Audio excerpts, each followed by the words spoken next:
invisíveis que foram canalizados correm sob ruas e avenidas da maior cidade brasileira.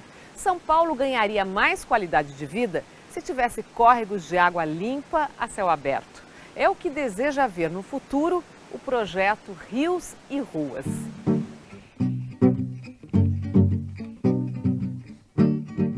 Sob esta rua pode não parecer, mas corre um rio. A gente aprendeu a não saber dessas águas, aprendeu a não ver essas águas. Ou seja, se perguntar hoje para um paulistano se quer ver um rio aberto ou um rio fechado, ele vai dizer, eu quero ver meu rio canalizado. Porque o rio está associado à enchente, à doença, a mau cheiro. Então tudo isso foi um processo diligentemente ensinado para a população. Que rio bom é rio morto. A realidade dos rios invisíveis é revelada de forma impressionante com recursos audiovisuais.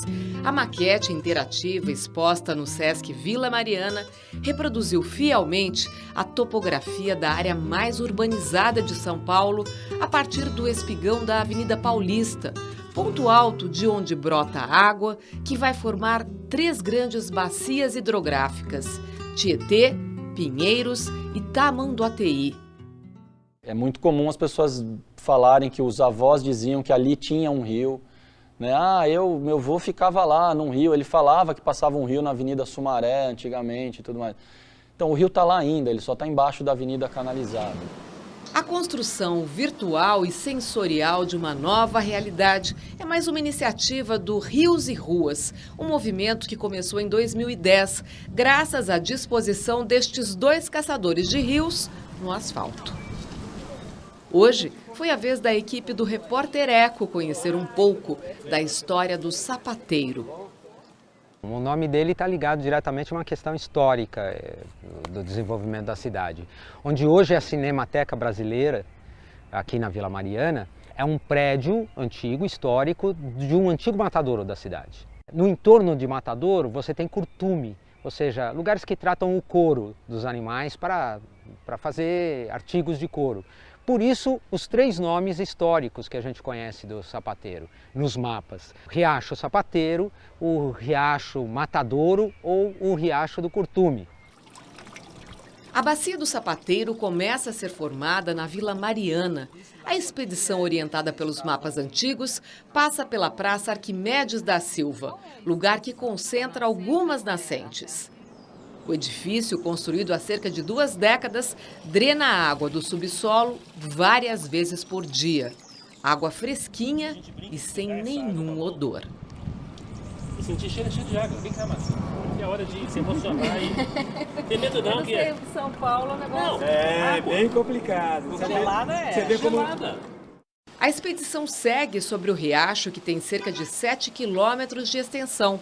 Na rua Doutor Astolfo Araújo, dá para ouvir as águas do Sapateiro correndo canalizadas.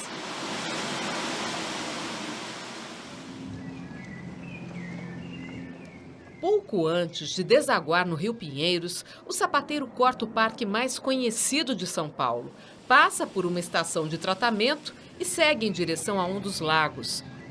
É fato que ele carrega agora PETs e outros resíduos descartados pelos próprios frequentadores. Uma realidade desagradável, mas pelo menos visível, que pode ser fiscalizada e transformada.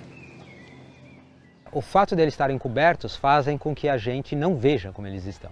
Então a gente não reclama, não pensa, não critica, não repensa as condições dos rios. Eu acho que à medida que você canaliza esses rios e você impede a permeabilidade desses rios natural, a velocidade que essas águas elas vão correr vai ser muito maior, o volume com que essas águas vão chegar vai ser muito maior. Então o impacto que vai causar uma grande chuva, com certeza, ao contrário do que se imagina, ela vai ser muito maior com a canalização.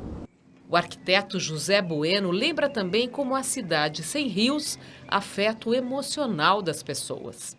É uma cidade estressada, é uma cidade sem tempo de desfrute, de apreço, é uma cidade de muito pouca ocupação, ou seja, a gente está também resgatando essa ideia da ocupação das ruas. As pessoas se distanciaram das cidades.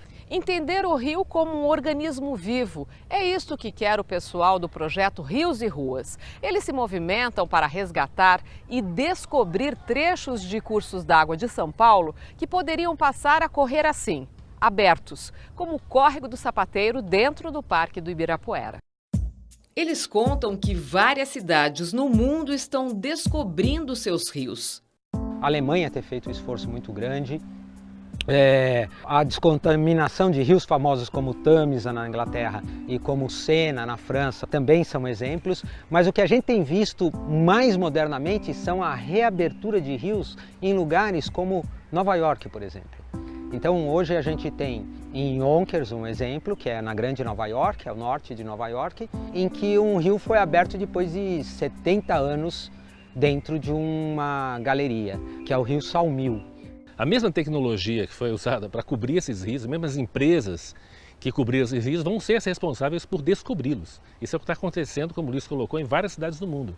E o trabalho nosso está voltado exatamente nesse ponto, de gerar um interesse na cidade, uma curiosidade em ver esses rios de volta convivendo com as ruas da cidade.